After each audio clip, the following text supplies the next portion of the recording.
What's up guys, Nexi here. Today we're gonna take a look at the difference between Creality Ender 3 and Creality Ender 3 Pro. This one cost $189 and this one cost $249 at this moment. What's the change? Is it worth extra money? Let's find out.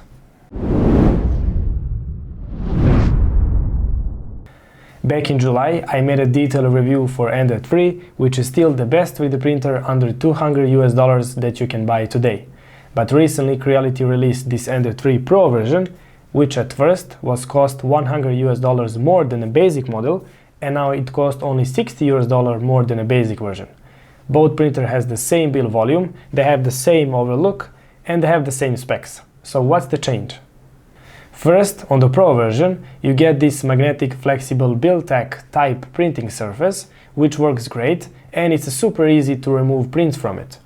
On this magnetic plate, you can print PLA, flex, wood, PETG or any other filaments that doesn't use the heat bed temperature over 80 degrees.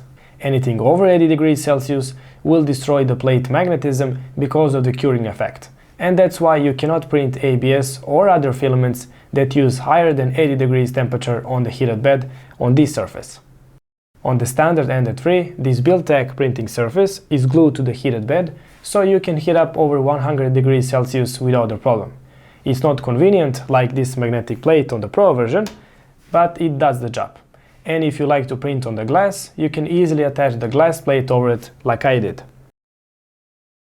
Next, on the Ender 3 Pro, they changed the frame for the I-axis, and now this aluminum extrusion is 40 by 40 mm, just like on the CR10 Mini, CR10 and the CR10S. And on the standard Ender 3, it's 40 by 20 mm. So on the Pro version, heat bed wheels has a more wider surface to balance, so you get more stable heated bed. Next difference is the power supply. On the Pro version, there is a Meanwell power supply, which is thinner, quieter and better quality power supply than on the standard Ender 3. Both power supplies are the same specs, only on the Pro version it's a known quality brand. Next change is the control box cover and the position of the motherboard. On the Pro version there is no fan on the top of the control box, instead they move it on the bottom underneath the frame.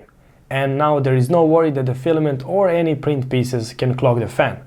On the standard version I had to print this cover in order to protect the cooling fan.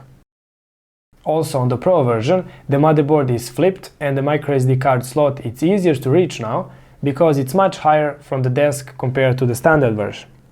Motherboard on both printers is the same, only on the Pro version they use the hot glue to secure the connection.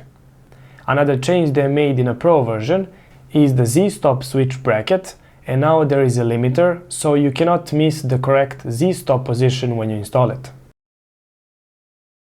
There is also one small cosmetic change on the back of the frame.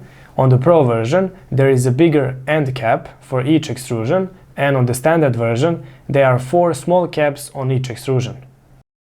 Another change is upgraded firmware. On the Pro version, you get the motion menu enabled, which is pretty useful because now you can change things like Z offset, acceleration, jerk, velocity, travel, and the even steps for each step motor, so you can tune your printer much easier than the stock version, which doesn't have this menu enabled in a firmware.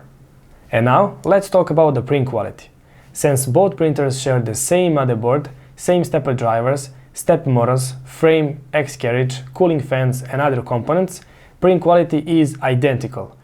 I print on each printer test prints of the same 4 models that you can see right here on the table, and after close inspection I gotta say that I didn't notice any difference in a print quality in any of these models.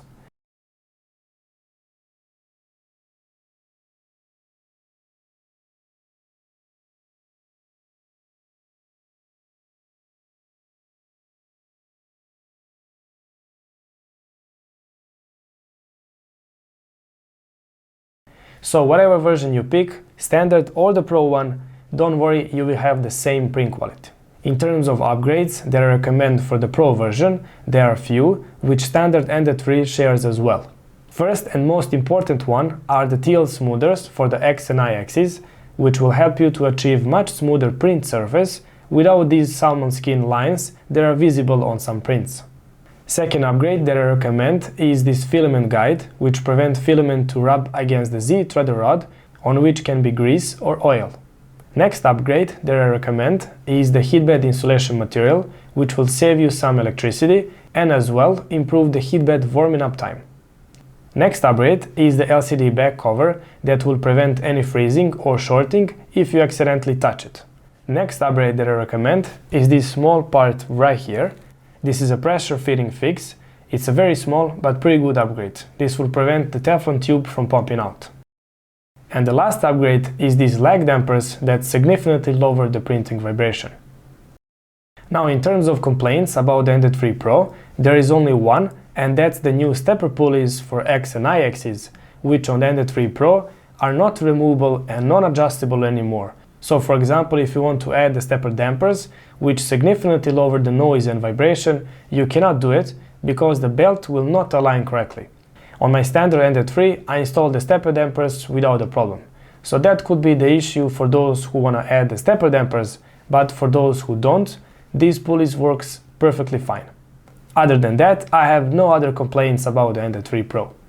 So to summarize, Ender 3 Pro is an excellent printer for its price, and if you like some of these extra features, go get one. But Ender 3 standard version for $189, it's very hard to beat. My personal recommendation is go with the standard version, and for that extra 60 or more US dollars, you could add, for example, a glass plate or this magnetic plate. You could add the TL smoothers, stepper dampers, heatbed insulation, and some spare nozzles with a different size. All of that for the same price as for the Ender 3 Pro version. For me personally, that's more logical choice. Alright guys, I hope that you liked the video. All the links you can find are in the video description. And before I go, I just want to ask you guys, what's your favorite Ender 3 upgrade? Leave the comments below. Thanks for watching, and I'll see you next time. Bye bye.